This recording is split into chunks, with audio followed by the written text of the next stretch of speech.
Well, let's talk a bit more about the politics of all of this then with our French politics editor, Marc Perelman. And Marc, as the anger rises in the streets, today the government has once again rejected a request by the unions to rethink the pension reforms. What was that proposition by the unions, and why, once again, is the government refusing to negotiate with them? Well, it took the form of a radio interview by one of the key union leaders, Laurent Berger, the head of the reformist union, CFDT, this morning.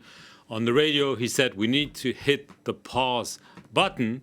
The way forward should be that a mediator or some mediators should be appointed to try to make sure we discuss about all this for a month and a half, and so on, and try to see if we can find a compromise. There was the weekly cabinet meeting, unusually a Tuesday because the president is traveling soon. And after that, the spokesperson for the government, obviously being sent by the president himself, he said, we don't need mediation. What we need is dialogue. Direct dialogue, we can do that. We don't need someone in the middle to say, okay, let's sit together at the table. We can do this directly. We know that Laurent Berger, the head of the union, spoke with Alexis Kohler, who is the chief of staff of the Élysée, Macron's shadow, or second brain, as he is described recently.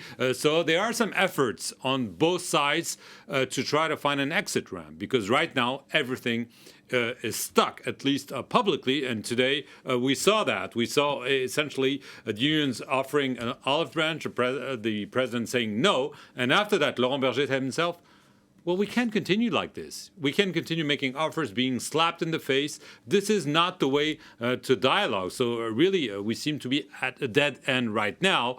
What the government is banking is that the strikes and demonstrations will ebb out, that you have less people. It seems there are less people in the streets today than last week. And the government is hoping that eventually, since the law was passed, despite the controversial way in which it was pushed through Parliament, people will say, okay, well, we did what we could. We have to wait for the Constitutional Council's final validation in a few weeks' time. And so this is what the government is hoping. The unions are hoping to keep the pressure on, and that they're hoping that the government will accept to sit down. They're supposed to meet at the end of today's strikes and demonstration, probably to write to the president, make him a formal offer, and hope that eventually he will respond in a productive way. So there's real political gridlock there, but there does seem to have been one area of potential breakthrough today, and that's in the trash crisis. What's been agreed there? Well, one of the key unions, the CGT union, which is often described as the hardline unions, have announced that they would stop the strike in Paris. We've seen trash piling up in the city for weeks, and I would say for the Parisians, it's the most visual aspect of the social movement. In addition to the strikes and demonstration, and there hasn't been really a proper trash collection for weeks, several tons of trash on the streets of Paris. The CGT announcing that they would stop the movement as of this Wednesday.